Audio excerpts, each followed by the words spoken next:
And according to your syllabus, now this is the last topic, practical application of heating effect of current. Now सबसे पहले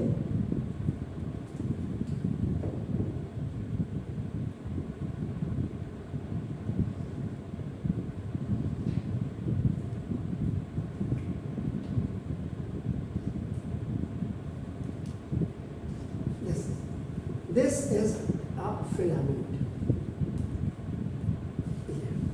और ये filament आपका जो बना होता है, किसका बना होता है? टंगस्टन।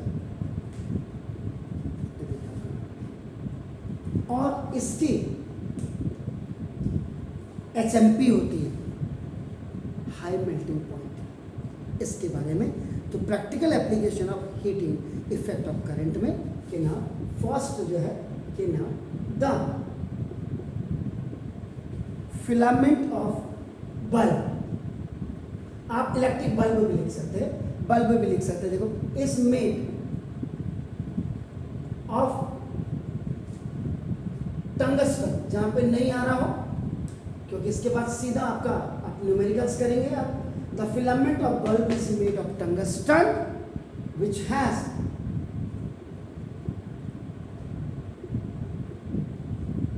हाई मेल्टिंग पॉइंट, जिसकी हाई मेल्टिंग पॉइंट होती है अप्रोक्सीमेट इसकी 3500 डिग्री सेंटीग्रेड करीब होती है अप्रोक्सीमेटली। आपका नाम देखो, तो नाम इसका मतलब आ लार्ज। अब देखो जैसे मैंने यहां लिखा और देखो ए अमाउंट में AMT यहाँ लिखा और इसको बेटर ही होगा आप इस पूरे को यहाँ लिखो जिससे कि पढ़ने वाले को भी थोड़ा लगे। ये देखिए, तो दिस इज अमाउंट अपन ऑफ पावर, तो now is consumed by filament which appears as heat, जो हीट को आपका नाम देते हीट को आपका नाम अपियर। जब आप हाथ लगाएंगे यहाँ बल्ब के बाद ये इससे हीट आ रही है, ये जो कांच आपका बाहर ग्लास बना है ये आपका गर्म है, लेकिन याद रखिए कभी ब्लास्ट नहीं होता। इसका रीजन भी क्योंकि इसके अंदर ऑर्गन गैस भरी होती है, अगर किसी ने आपको बताया होगा, या इसमें नाइट्रोजन गैस आपकी भरी होती है, याद रखिएगा अपना। तो विच appears to heat and some a part of it appears to light। एक तो इसका देखो कुछ पार्ट इसका लाइट में और कुछ पार्ट इसका देखो आपका नाम हीट में, आपका नाम देखो which appears as a heat and some part of it appears of to light, आपका लाइट हो जाता है। and the glass, ये जो ग्लास ये वाला है कांच, ये जो कांच है ये आपका इनवलप की तरह काम करता है, इनवलप लिफाफा। जैसे अभी रक्षाबंधन गई है तो मम्मियों ने क्या किया होगा, चिट्ठी डाली होगी ना, राखी डाली होगी ना, तो दैट जिसके अंदर डालते हैं दैट इज द इनवलप आपका ना। तो ऐसे ये इनवलप की तरह आपका काम करता है। तो ग्लास इनवलप ऑफ बल्ब या इलेक्ट्रिक बल्ब आप लिखिएगा आपका नाम देखो, this is on is filled with inactive जो एक्टिव नहीं होती, इनएक्टिव गैस आपका नाइट्रोजन एंड ऑर्गन, ये आपका दोनों दिस ऑर्गन गैस आपका ना देखो। तो क्यों होती है, why it is filled inside the bulb, क्या काम है इसका, what is the work, what is the task. तो ना टू इंक्रीज ना the life of tungsten filament. और आप मजे की बात है, मेरा मकान 1995 में मेरे डैड ने बनाया, आप बिलीव नहीं करेंगे। मेरे यहाँ 8-10 बल्ब अभी भी जो बाहर के पोर्च के बल्ब हैं, या बाहर की बाउंड्री में, आप बिलीव नहीं करेंगे आज तक उन बल्ब को फ्यूज नहीं हुआ। अब आप लगा लीजिए, इसका मतलब पुराने जितने भी आपके जो सामान आप लेते थे आपका ना मार्केट में, उनकी वैल्यू थी, उनका टाइम स्लॉट्स था, वो ज़्यादा चलते थे। उसका रीज़न नहीं कि पहले ईमानदारी थी, अब बेईमानी है। आप समझ गए? तो नाइट्रोजन गैस और आपका बल्ब के ग्लास के अंदर इसलिए भरा जाता है कि जिससे आपका ना ये हीट होने के बाद फटेगा, क्योंकि नाइट्रोजन और ऑर्गन आपका गैसेस, दो गैसेस क्या होती है, ये इनएक्टिव गैस होती है and it always increases the life of the tungsten filament. Clear हो गया सर? चलो, this is the first one application of heating effect of electric current. दूसरा आगे भी, अब तो आगे नहीं तो पुराने जमाने में क्या होता था, ऐसा, इसका नाम बेक लाइट आपका मटेरियल से बना होता है, जो स्विच होता है basically.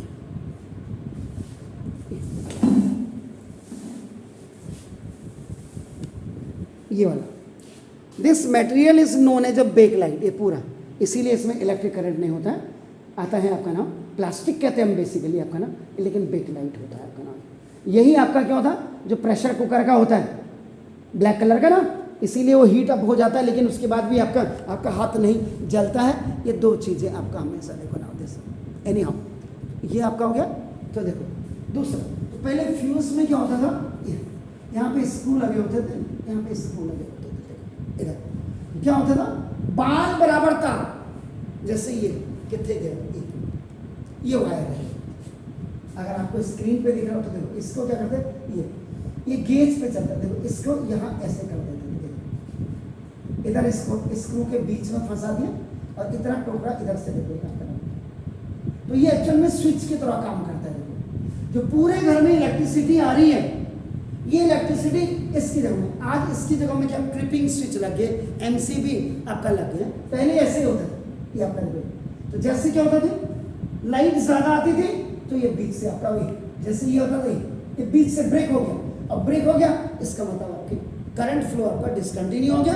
When the current is आपका डिसकंटिन्यू, तो आपका ना तो fans those who are operating, आपका जो लाइट आपकी जल रही है, आपका स्विच ऑन हो रही है, वो ऑटोमेटिकली आपका क्या हो जाएगा, बंद हो जाएगी, स्टॉप हो जाएगा आपका, क्योंकि ये फ्यूज हो गया। फिर क्या करते थे, रात को उसको खोला, रात को अगर दिन में है तो कोई बात नहीं, रात को फिर आदमी नींद में खुल रहा है, फिर इस तार को निकाल रहा है, फिर उसमें क्या, अब तो उसके बाद तो फ्यूज वायर भी लोग रखने लगे, क्योंकि कई बार क्या होता था, ये तार अवेलेबल नहीं होता था घर में, तो आपका ना सिस्टम ये, इसलिए ये वाला जो है आपका ना इसके बारे में बता रहा हूँ, तो ना ये इसको कहते हैं इलेक्ट्रिक फ्यूज।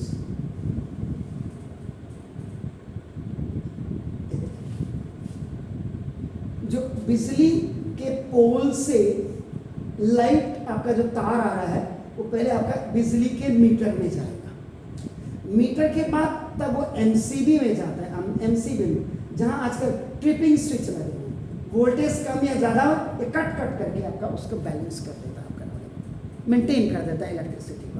तो पुराने ज़माने में क्या होते थे, ऐसे आपके फ्यूज कटआउट लगे होते थे, कटआउट कहते थे इसको, कटआउट, कट आउट, समझ गए? पहले तो ये चीज़ें समझ आप करें। तो नाउ सेकेंड में आपका देखो, नाउ दिस, तो एंड देखो electric fuse wire also work on the heating effect of electric current. तो ये भी आपका इलेक्ट्रिक करंट के हीटिंग इफेक्ट पे आपका नाम काम करता है। तो व्हेन द करंट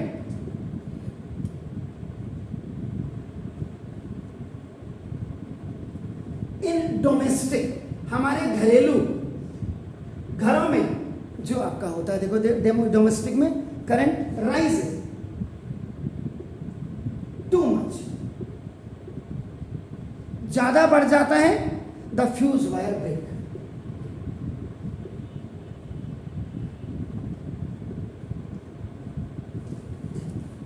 जैसे ये ब्रेक हो गया, टूट गया आपका ना, देखो जैसे, तो पावर सप्लाई आपकी कट हो गई एंड इट प्रिवेंट डैमेज। आपके इस एरिया में बहुत ज्यादा, इधर तो नहीं, देवल चौड़ में हर साल होती प्रॉब्लम। हीट होने के बाद आपका किसी का फ्यूज फूक रहा, किसी का फ्रीज है जा रहा, किसी का टीवी जा रहा, किसी का फैन जा रहा, ये वाली प्रॉब्लम वहां पे बहुत ज्यादा है, मतलब फ्लक्चुएशन वाली प्रॉब्लम ज्यादा है आपका ना। देखो जैसे prevent damage to various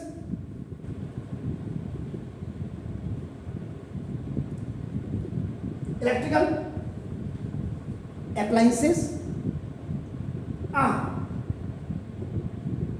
thin wire of copper is used।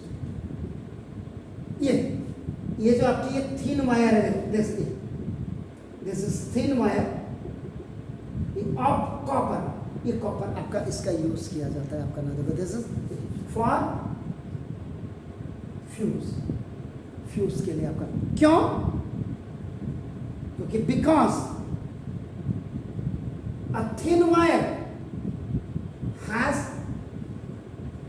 High resistance. तो ये जो आप देख रहे हैं, ये जो थिन, ये जैसे कटआउट यहां लगा हुआ है आपका, देखो ये फ्यूज यहां लगा है, ये जो ये वाली है थिन, ये आपका यहां लिखा थिन वायर और ये आपका कॉपर लिखा हुआ आपने, देखो क्यों? क्योंकि इसका देखो हाई रेसिस्टेंस होता है, ये देखिए आपका हाई रेसिस्टेंस होता है, ड्यू टू विच, जिसके कारण, ड्यू टू विच आपका देखो ना थिन वायर, ये जो हुआ आपका ना हीट प्रोड्यूस, ये आपका विच आपका हीट प्रोड्यूस, जो आपका हीट को प्रोड्यूस करता है आपका, देखो मेल्ट द वायर, और उसके बाद ये तार आपकी मेल्ट हो जाती है, पिघल जाती है आपका ना, देखो एंड ब्रेक द सर्किट। और जब सर्किट आपका ब्रेक हो गया, इसका मतलब the electricity will not flow आगे नहीं आपकी पड़ेगी आपका ना। अब आपका देखो जनरली ये जो फ्यूज वायर होता है इतना वाला, देखो वैसे तो क्या होगा इतना पतला, ये तो बहुत, मेरी पेन बहुत मोटा दिखा रहा हूँ मैं आपका समझाने के लिए, बल्कि ये जो वायर मैंने अभी ली थी आपका ना, देखो ये भी बहुत ज़्यादा मोटी है, हाँ ये गेज पे चलती है, 18 गेज 20 गेज 20 गेज आपका 20, जैसे ऊपर को जाते रहेंगे तो गेज आपकी पतली होती जाएगी, याद रखिएगा आपका नाम। देखो अगर आपको दिख रही है, स्क्रीन पे दिख रही है, दिख रही है, दिख रही है, ये है आपका नाम। देखो तो ये जो आपका जनरली इन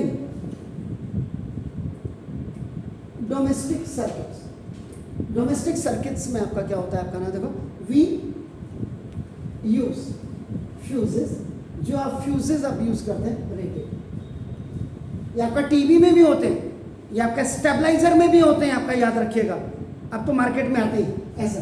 अब जो फ्यूज वायर आ रहे हैं ना, ये आपका एक कांच की, देखो आपका ऐसे एक कांच की बॉडी या मेटल की बॉडी होती या मेटल, इसमें ये पतला तार लगा होता है आपका ना, ये मेटल बॉडी आपका ऐसे होते हैं आजकल फ्यूज वायर, इनमें इनबिल्टेड होते हैं, 1 एम्पियर का या 2 एम्पियर का है आपका ऐसे, तो रेटेड आपका देखो ये 1 एम्पियर, ये आपका देखो 2 एम्पियर के आते हैं, ये 3 एम्पियर के आते हैं, उसके बाद 4 का नहीं आता है, फिर 5 एम्पियर का आता है, उसके बाद आपको 10 एम्पियर का आता है, देखो इट इज ऐसे आते हैं आपका।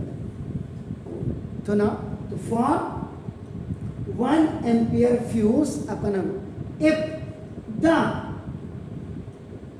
करंट ऑफ द सर्किट, यहां पे इलेक्ट्रिक सर्किट की बात कर रहा हूं, एक्सीड, देखो ओवर या एबव आप लिख सकते हैं, एबव 1 एम्पियर से ऊपर का अगर इलेक्ट्रिक सर्किट में आपका करंट एक्सीड हो गया तो ना दिस फ्यूज वायर मेल्ट, ये फ्यूज वायर आपकी क्या हो जाएगी, मेल्ट हो जाएगी एंड ब्रेक आपका हो जाएगा।